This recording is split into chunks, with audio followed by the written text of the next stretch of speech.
அப்போ முக்கியமான விஷயம் சொல்லணும், நான் நினச்சே பார்க்கல பைசன் தீபாவளிக்கு வரணும்னு சார். என் லைஃப்பில் தீபாவளி பண்டிகை அப்படிங்கிறது வந்து ஒரு முக்கியமான பண்டிகையே கிடையாது.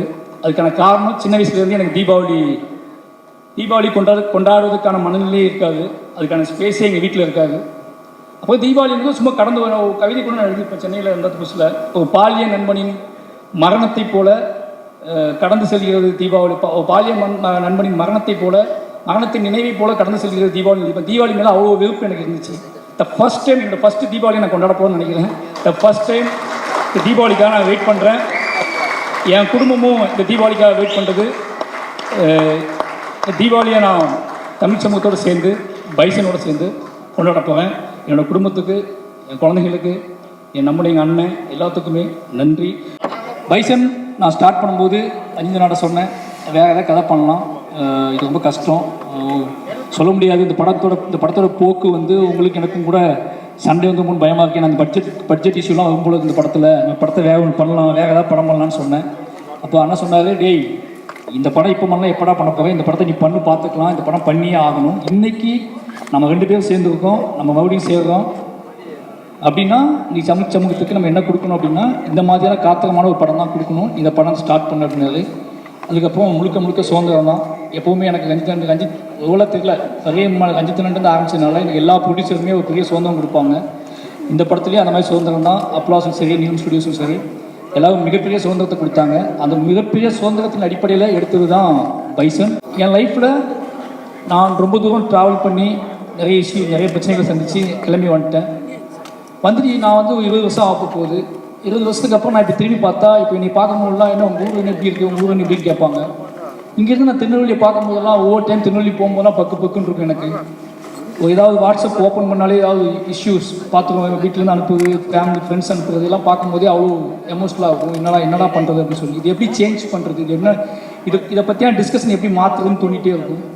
அதுக்கு நான் எடுத்த டூல் தான். அதுக்கு எடுத்த இந்த மாதிரியான விஷயத்தை நம்ம எப்படி அணுகிறது, இவ்வளோ பெரிய ஒரு போர் சூழலில் இருக்கக்கூடிய என்னோடய ஊரை பற்றியான ஒரு புரிதலை இன்றைக்குள்ள இளைஞர்கள்ட்ட நான் எப்படி கடத்துறது, அது என்ன மாதிரி படம் பண்ணுறது அப்படின்னு யோசிச்சுட்டு இருக்கும்போது தான் எனக்கு கிடைச்ச ஒரே டூல் அனைத்து கணேசனன் டூல். அவரை எடுத்துக்கிட்டு நாம் நம்மளோட கிராஃப்ட்டு, நம்மளோட சினிமா, என்னோட அரசியல் பார்வை, என்னோட புரிதல் இதில் வச்சுக்கிட்டு நம்ம ப்ளே பண்ணி ஒன்று முடியுமான்னு பார்ப்போம், ட்ரை பண்ணி பார்ப்போம்னு சொல்லி எழுதப்பட்டது தான் பைசன் திரைக்கதை.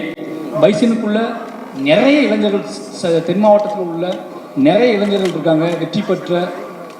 வெற்றி பெற முடியாமல் போன, வாழ்க்கையை தொலைச்ச நிறைய இளைஞர்களோட கதை இருக்குது.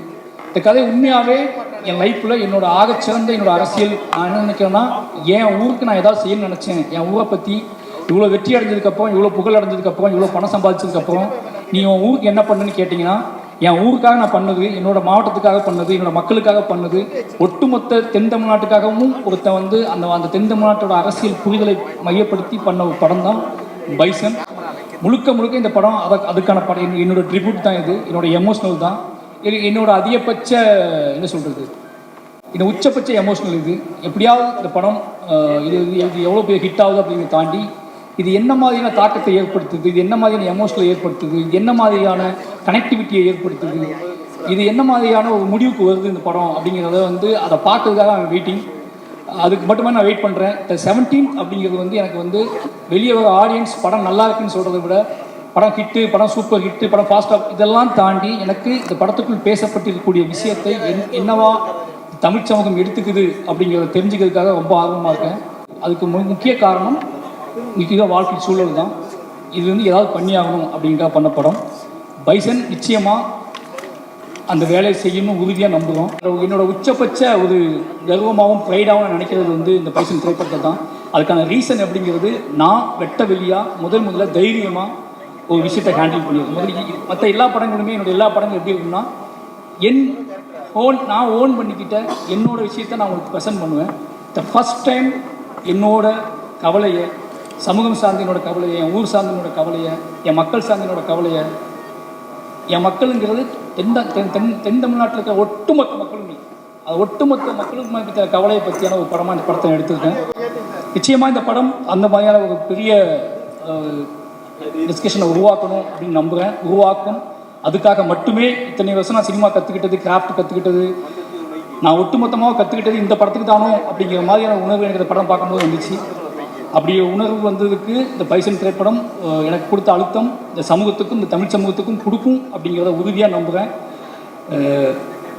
அவ்வளோதான் பைசன் பற்றி. நாளைக்கு ட்ரெய்லர் வருது. நிச்சயமாக இந்த பைசன் ஒரு தமிழ் சமூகத்தில் ஒரு அறிவை உண்டாக்கும். அதுக்கு ஒத்துழைத்த அத்தனை நண்பர்களுக்கும் மறுபடியும் நன்றி சொல்லிக்கிறேன். நீங்கள் இல்லைனா என்னோடய அசிஸ்டன்ட் டைரக்டர் சொல்லணும். கடைசி அவங்க சொல்லிடுறேன். நான் மற்ற எல்லாத்துக்குமே நான் நன்றி சொல்லிட்டுன்னு நினைக்கிறேன். என்னோடய அசிஸ்டன்ஸ் பொதுவாகவே என்ன சொல்கிறது, அஞ்சு சொல்லுவார், என்னடா அங்கேயே போய் எடுத்துகிட்டு இருக்க அப்படின்னு. அங்கேயே போய் தான் எடுக்கிறேன் அப்படின்னாலும் அவங்க ஏன்னா அதே சிலுங்கி தான், அதே சட்டை தான் மாற்றிக்கிட்டே தான் இருக்கும். ஆனால் அதுலேயும் நிறைய ஓடிட்டே இருப்பானுங்க.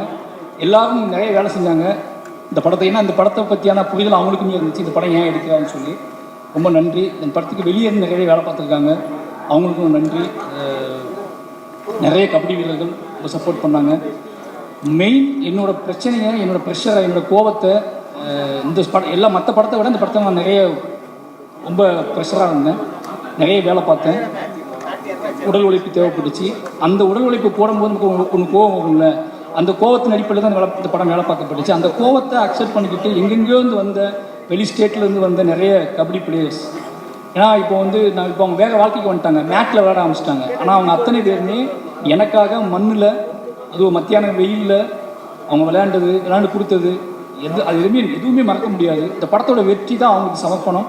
நிச்சயமாக இந்த படம் ஒரு எல்லாருக்குமான ஒரு படமாக இருக்கும், ஒட்டுமொத்த தமிழ் சமூகத்துக்குமான படமாக இருக்கும். இந்த படத்தை எனக்கு இந்த படத்தை முழு சுதந்திரமாக எடுக்க அனுமதித்த ரஞ்சித் அண்ணாவுக்கு மறுபடியும் நன்றி. இந்த நேரத்தில் கடைசியாக சொல்லிக்கிறது, இந்த மாரி செல்வராஜ் இந்த பெயரை முன்வைத்து நகரத்தில் நிகழ்த்தக்கூடிய அத்தனைக்கும் ராம் சார் அப்படிங்கிற ஒருத்தர் தான் காரணம். இந்த அரசியல் புரிதலை அவனுக்காக தான் உருவாக்குனார். இந்த மேடையில் அவர் எனக்கு இல்லை, உன்னோட பெஸ்ட் அப்படின்னாரு. ஒவ்வொரு படமும் அவரை காட்டும் போது இந்த வார்த்தையை நான் வாங்க ட்ரை பண்ணுவேன். பரியம்மாள் பண்ணும்போது பெஸ்ட் படம் எடுத்துடா அப்படின்னாரு. கர்ணன் பண்ணும்போது என்னடா பரியம்மாள் தாண்டி போடுறது அப்படின்னாரு. அப்புறம் மாமன்னன் பண்ணும்போது அதே மாதிரி ஒன்று சொன்னார். வாழை பண்ணும்போது எப்படியோ பெஸ்ட் படத்தை எடுத்துட்டேன் அப்படின்னு சொன்னார். ஆனால் இப்படி பைசன் பார்த்துட்டு உங்களுக்கு பெஸ்ட் இதுதான்டா அப்படின்னாரு. இப்படி எனக்கு என்ன தோணும் அப்படின்னா, ஒரு விஷயம் தான் மெயினாக தோணும் எனக்கு எப்போவுமே.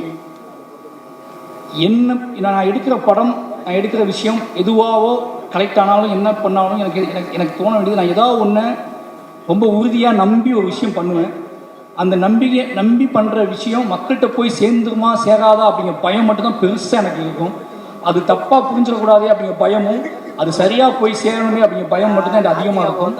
ஆனால் இந்த படத்தில் அந்த பயம் சுத்தமாக இல்லை. அதுக்கான காரணம் இந்த படத்தை ஆல்ரெடி பார்த்த நண்பர்களும், ரஞ்சித் அண்ணா, மற்றபடி எல்லா அப்ளாஸ், இந்த டீம்